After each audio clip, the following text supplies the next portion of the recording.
The first thing that was removed is the passenger side carpet to inspect what was happening beneath the dashboard.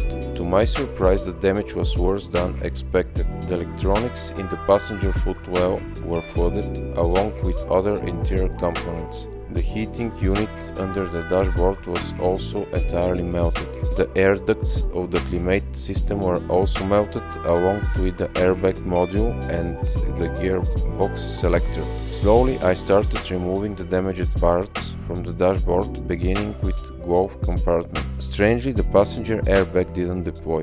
After removing the dashboard, magnesium dashboard beam and the heating unit, I uncovered the extent of the fire damage. Everything covered by the dashboard had turned into a mixture of melted rubber, plastic and copper wires. Next, I removed the windshield wipers, the plastic trim under the glass and the wiper motor.